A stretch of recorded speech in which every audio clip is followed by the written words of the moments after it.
Hello students, स्वागत है आपका विद्यार्थी कोचिंग सेंटर के इस यूट्यूब चैनल पे।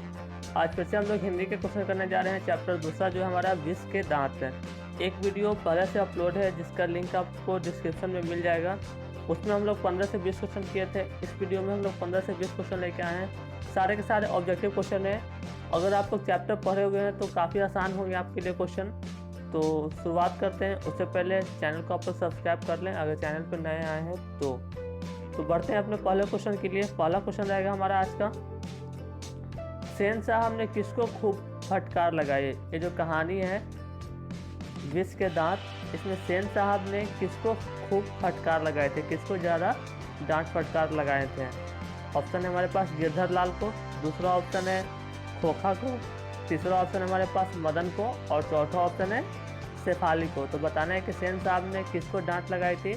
तो याद रखेंगे गिरधर लाल को। सेन साहब ने गिरधर लाल को डांट फटकार लगाई थी। दूसरा क्वेश्चन हमारा, विष के दांत की कहानी किस वर्ग के अंतर विरोध को उजागर करती है। वर्ग का मतलब कैटेगरी, परिवार का वर्ग। पहला ऑप्शन है हमारे पास निम्न वर्ग, दूसरा ऑप्शन है उच्च वर्ग, तीसरा ऑप्शन है मध्यम वर्ग और चौथा ऑप्शन है हमारे पास व्यापारी वर्ग। तो विष के दांत की कहानी किस वर्ग के अंतर विरोध को उजागर करती है। तो याद रखेंगे मध्यम वर्ग। यह कहानी मध्यम वर्ग के अंतर विरोध को उजागर करती है। बढ़ते हैं अगले क्वेश्चन की ओर। अगला क्वेश्चन रहेगा हमारा, कासो मदन के साथ किस खेल में शामिल होना चाहता था। कासो, जिसको खोखा के नाम से भी जाना जा रहा था इस कहानी में, इस मदन के साथ किस खेल में शामिल होना चाहता था। हॉकी के खेल में, दूसरा है फुटबॉल के खेल में, तीसरा है बैडमिंटन के खेल में और चौथा है हमारे पास लट्टू के खेल में। तो अगर आप लोग कहानी पढ़े हैं तो ये जो विवाद हुआ था लट्टू के कारण हुआ था। तो सही आंसर हो जाएगा लट्टू के खेल में। तो कासू ने मदन से किस खेल में शामिल होना चाहता था, तो इसका सही आंसर हो जाएगा लट्टू के खेल में। 4 नंबर। बढ़ते हैं आगे अगले क्वेश्चन किए, सेन साहब किसके व्यंग से ऐंठ कर रह गए। सेन साहब किसके व्यंग से ऐंठ कर रह गए। ऑप्शन है पत्रकार महोदय के व्यंग से, दूसरा ऑप्शन है मुखर्जी साहब के व्यंग से, तीसरा ऑप्शन है सिंह साहब के व्यंग से और चौथा ऑप्शन हमारे पास गिरधर लाल के व्यंग से।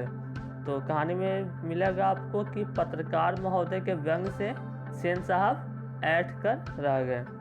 आगे बढ़ते हैं अगले क्वेश्चन के लिए। अगला क्वेश्चन हमारा कि मदन की उम्र क्या थी। मदन का उम्र की चर्चा किया गया है इस कहानी में। आपको बताना है कि मदन की उम्र क्या थी।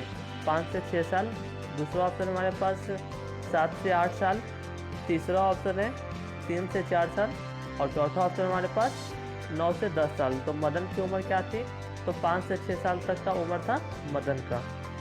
आगे बढ़ते हैं। अगला क्वेश्चन हमारा, मदन किसका पुत्र था। तो पहले वीडियो में हम लोग इस तरह के क्वेश्चन कुछ किए थे कि मदन के पिता के बारे में, सेन साहब, सोफर, सिंह साहब या फिर गिरधर। तो आपको बताना है कि मदन किसका पुत्र था, तो गिरधर का वो पुत्र था। ठीक है, सही आंसर हो जाएगा गिरधर। पिछला वाला क्वेश्चन था कि गिरधर कौन था, तो मदन का पिता था। तो मदन किसका पुत्र है, तो गिरधर का। आगे बढ़ते हैं। नलिन विलोचन शर्मा पटना विश्वविद्यालय के हिंदी विभाग के अध्यक्ष कब बने। चैप्टर शुरू होने से पहले, कहानी की शुरुआत होने से पहले लेखक के बारे में कुछ जानकारियां दी हुई रहती है और एग्जाम में लेखक से भी एग्जाम में क्वेश्चन पूछ लिए जाते हैं। तो आप लोग लेखक को भी अच्छे से याद रखेंगे कि कौन लेखक का जन्म, उनके बारे में जो भी जानकारी दी हुई रहेगी उसको आप एक बार रिकॉल जरूर करेंगे। तो यहाँ पे क्वेश्चन है कि नलिन विलोचन शर्मा पटना विश्वविद्यालय के हिंदी विभाग के अध्यक्ष कब बने। तो ये थोड़ा डेट वाला क्वेश्चन है, थोड़ा मुश्किल होगा। 1998 में, दूसरा ऑप्शन हमारे पास 1957 में, तीसरा ऑप्शन है 1963 में और चौथा ऑप्शन है 1959 में। तो आप लोग लेखक के बारे में जो पैराग्राफ दिया हुआ उसको थोड़ा पढ़ेंगे, ऐसे इसका सही आंसर हो जाएगा 1959 में।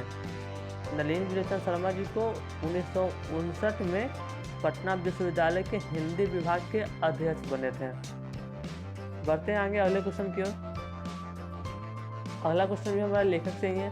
नलिन विलोचन शर्मा का जन्म कब हुआ था। यहाँ भी इनका डेट ऑफ बर्थ दिया हुआ है 14 जनवरी 1915, दूसरा ऑप्शन है 18 फरवरी 1916, तीसरा ऑप्शन है 23 मार्च 1917 और चौथा है हमारे पास 24 अप्रैल 1918। तो बताना है कि नलिन विलोचन शर्मा जी का जन्म कब हुआ था, तो 18 फरवरी 1916। तो इसका आंसर हो जाएगा 18 फरवरी 1916 में। आगे बढ़ते हैं। नलिन विलोचन शर्मा की मृत्यु कब हुई? हम इस कहानी के जो लेखक हैं उनकी मृत्यु कब हुई थी?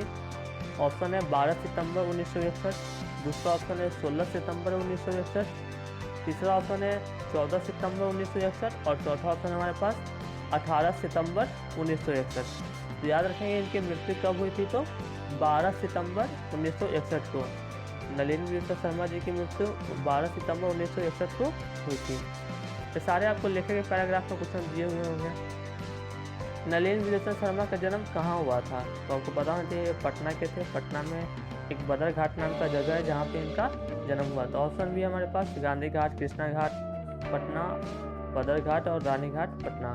तो याद रखेंगे इनका जन्म पटना के बदर घाट पे हुआ था। आप लोगों को कहानी में अच्छे से मिला होगा, कृपया करके कहानी जरूर पढ़ें, पढ़ने में भी आपको अच्छा लगेगा कहानी। इसका सही आंसर है हमारा पास बदर घाट। उनका जन्म बदर घाट पटना में हुआ था। अगला क्वेश्चन हमारे पास दृष्टिकोण किनकी रचना है? एक और हमारे पास नाम है किताब का जिसका नाम है दृष्टिकोण, एक किनकी रचना है? ऑप्शन है रामावतार शर्मा, नलिन विलोचन शर्मा, तीसरा ऑप्शन है मोहन राकेश और चौथा ऑप्शन हमारे पास प्रेमचंद। तो दृष्टिकोण किनकी रचना है? तो ये भी नलिन विलोचन शर्मा जी की ही रचना है। तो क्वेश्चन भी रहेगा कि दृष्टिकोण किनकी रचना है? तो नलिन विलोचन शर्मा की। दृष्टिकोण आपकी किताब में नहीं है, बस इसका नाम याद रखना है। अगला क्वेश्चन है लड़कियां क्या है? कठपुतलियां है, इस बात पर किसे गर्व है? लड़कियां क्या है? कठपुतलियां है, इस बात पर किसे गर्व है? ऑप्शन है हमारे पास भाई बहन को, दूसरा ऑप्शन है चाचा चाची को, तीसरा ऑप्शन है माता पिता को और चौथा ऑप्शन है हमारे पास मम्मी पापा को, सॉरी मामा मामी को। तो लड़कियां क्या है? कठपुतलियां, इस बात पर किसे गर्व है? तो इसका सही आंसर है माता पिता को। तो याद रखेंगे लड़कियां कठपुतलियां हैं, इसकी बात पे गर्व किसको है? तो माता पिता को गर्व है। अगला क्वेश्चन हमारे पास कौवों को जमात में शामिल होने के लिए कौन ललक गया? कौवों की जमात में शामिल होने के लिए कौन ललक गया? ऑप्शन हमारे पास कबूतर, दूसरा ऑप्शन है हंस, तीसरा ऑप्शन है बत्तख और चौथा ऑप्शन है मछली। तो एक व्यंग प्रस्तुत किया गया है आपके बुक में। तो याद रखेंगे कौवों के जमात में शामिल होने के लिए कौन ललक गया? इसका सही आंसर है हंस। तो हंस हो जाएगा इसका राइट आंसर। उम्मीद करते हैं। अगला भी क्वेश्चन हमारे पास सेन साहब के कितनी लड़कियां थीं? ऑप्शन है 2, 3, दूसरा ऑप्शन है हमारे पास 6, चौथा ऑप्शन, तीसरा ऑप्शन है 5 और चौथा ऑप्शन है 4। तो सेन साहब की कितनी लड़कियां थीं? तो याद रखेंगे 5। सेन साहब की 5 लड़कियां थीं।